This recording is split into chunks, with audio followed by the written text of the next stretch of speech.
Welcome to the Utah HBA podcast. I'm Jesse. I'm here with Ross Ford. Ross, there was a meeting recently. It was the Political Subdivisions Interim Subcommittee meeting. That is a mouthful. Right. A fun one to Oh, say.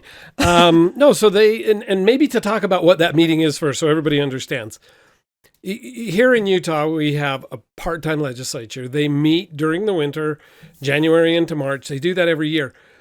But during the rest of the year, they have what they call interim committee meetings. And so they meet every month. And in those interim committee meetings, then they have combined subcommittees where they bring the House and the Senate together and have those meetings so we can continue to work on some of the more prickly, little more difficult issues throughout the year. So that's what that meeting was. It sounds like a big meeting, but it's just kind of either an extension of or maybe a prelude to what the normal session will be. oh, well, from your definition of what it was, it sounds like it could have been an email instead of a meeting. No. You can't get that much boring in an email. It was very boring. I listened to a few sections of this meeting. It was brutal. I don't know how you sit through them. So in this meeting, and maybe for the purpose of this, and I brought a cheat sheet because I can't remember in this meeting, and they have a variety of things they talk about, but the one that was of interest to me is they were talking about all of the bills that happened last year that dealt with housing.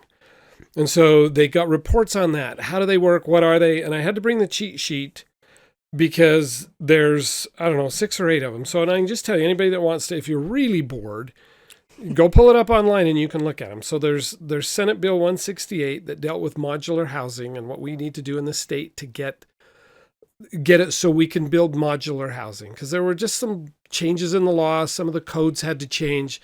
Just a few little tweaks so we can bring those in. So they dealt with that. Then there was a whole bunch that dealt with financing tools. And I'm not really going to jump into them now. We've talked about them in other settings, and we can go to them at some other time if somebody wants to hear about them. But it was House Bill 13, House Bill 572, Senate Bill 268, Senate Bill 168, and Senate Bill 208.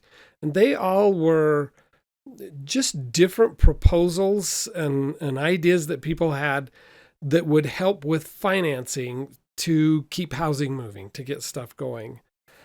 And then just kind of process things we can do to make the system work better. We had House Bill 465 and House Bill 476.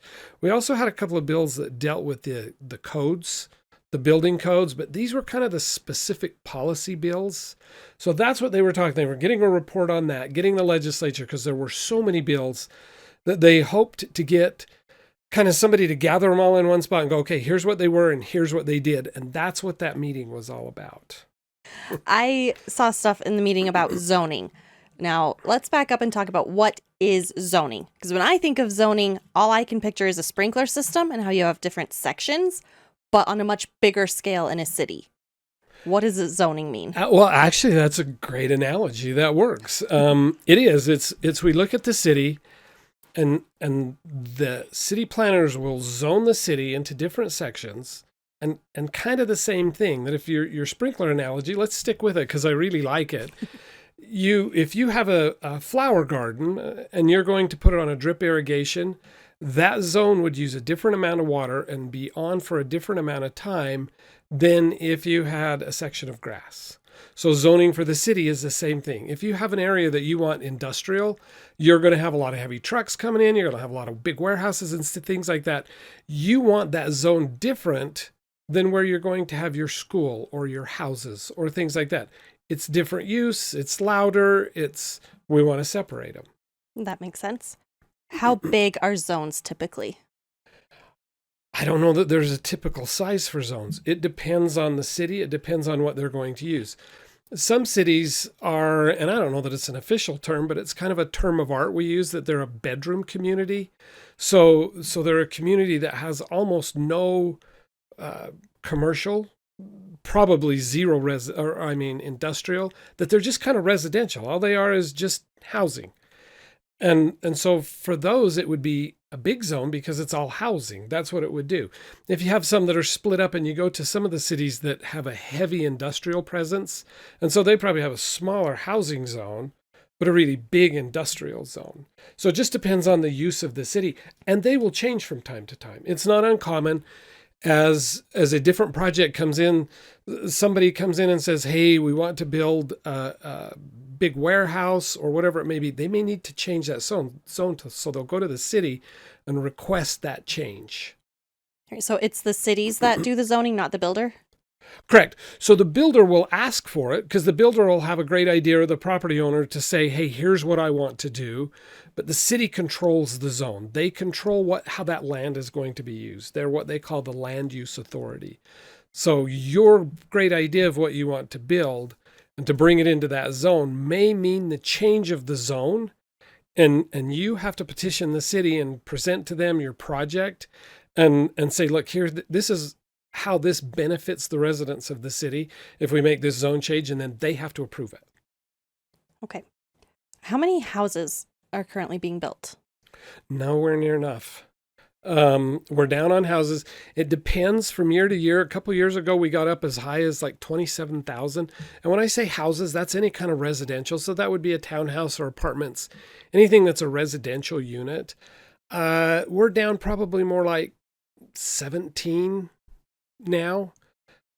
We need a lot more than that. We're actually building fewer homes than family creation. So family creation is any time somebody moves in or somebody gets married, anytime there's a reason that we need a new housing unit, and we're not building them as fast as the demand is for them. So with housing, a lot of people aren't able to afford housing now. How does zoning affect that? So zoning can affect it a lot. Utah's very unique in that a huge portion, and I wish I knew the number off the top of my head, and I don't, but a very significant portion of our state, well above 80%, some counties it's above 90%, are actually federally owned.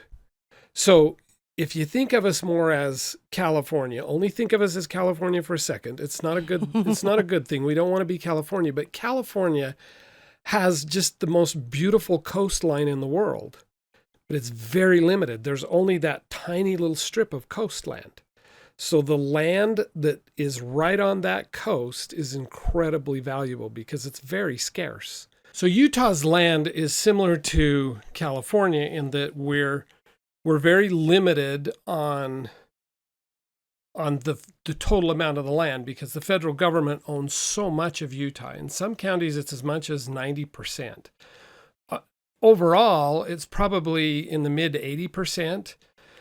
And then if on top of that, you put all the land that the state owns or the county owns or the cities own for parks and roads and everything else, we get down to where we probably have less than 10% of the actual land of Utah is buildable. So every square inch of land becomes kind of like that coastal property. It's incredibly valuable and it's a scarce resource.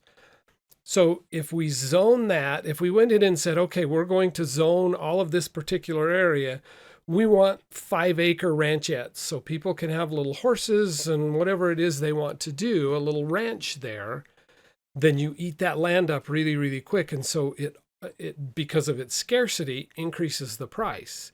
If you say, well, we're going to take that same amount of 5 acres and instead of doing a little ranchette with barns and outbuildings and one single family residence, you put a apartment building on it that goes up, 10 stories, then obviously you've got a lot more people on the land. So although the cost of the building will be more, you're getting a lot more value out of that land. And because you have such limited land, that becomes a very limiting factor in the cost of housing as the land impacts the overall cost, and zoning tells us what we can and cannot put on that land. Right. So if we have so little land and we keep having population growth, why do we keep building houses? Well, again, we talked earlier about housing formation. So we're not in Utah, we're not Field of Dreams. We don't build it and they will come. We build it because they're here. That builders, developers, everybody in that process are business people, and they are very reactive and very aware of what the market is.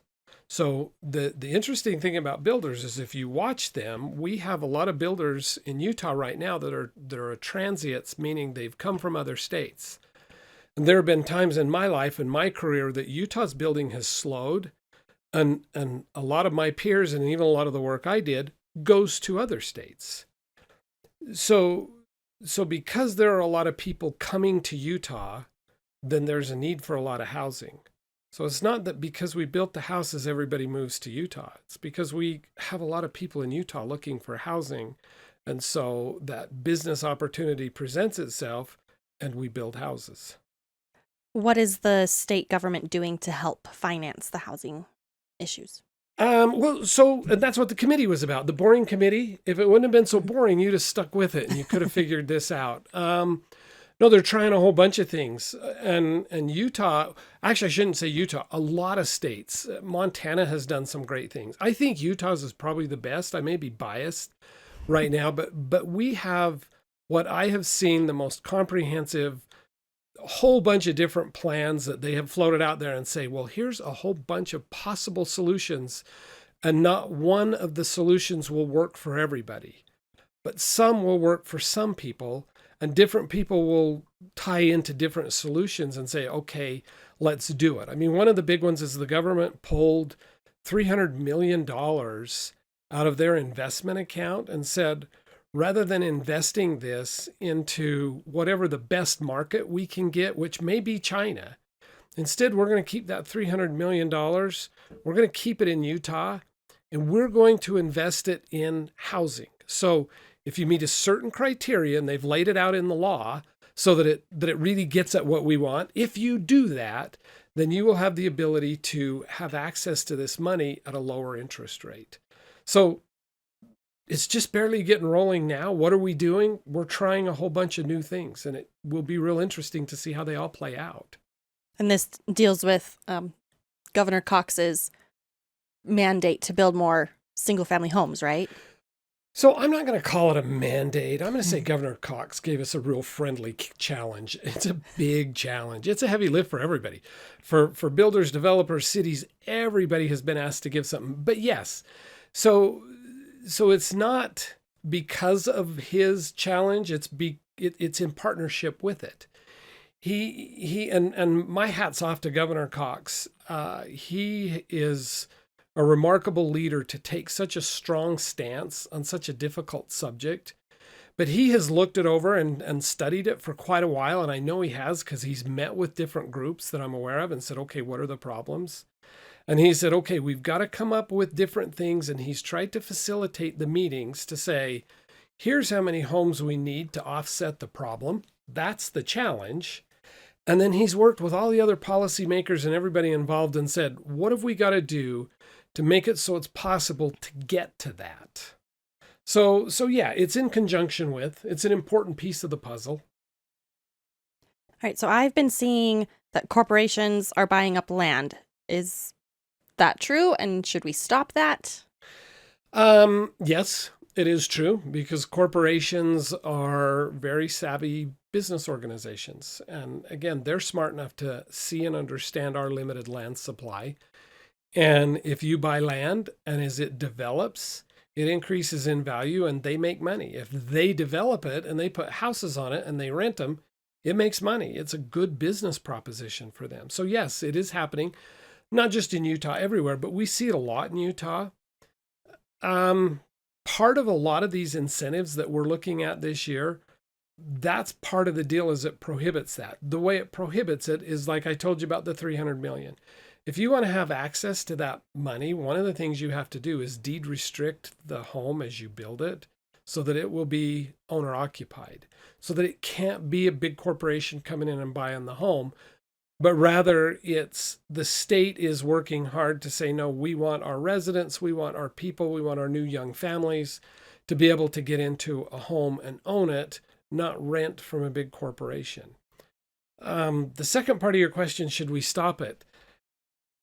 That's a tough one. I mean, it makes sense when we see part of the costs ballooning out of control is because corporations come in and buy it and then they can control it. and they can drive those costs up. But one of the things that makes America America is property rights. We can own property. If a corporation wants to come in and buy property, they have the right to do that. For us to come in and start saying, well, no, you can't buy this property, you can't own this property, you can't do this, becomes a very socialistic proposition. And I think the ripple effect of that would be far more harmful than the effect of those corporations buying the houses. If we have a path where lots of people have houses and we get lots of houses built, that will no longer entice corporations to do it because it won't be the same profit margin. Right now, there are huge profits in it. As soon as that's not the case, that corporation will move on to the next venture and make money there. And to get there, we love Governor Cox's challenge. We like the idea, get a bunch of houses built. Here at the HBA, we believe that everybody should be in a home. Let's build a solution together. Thanks.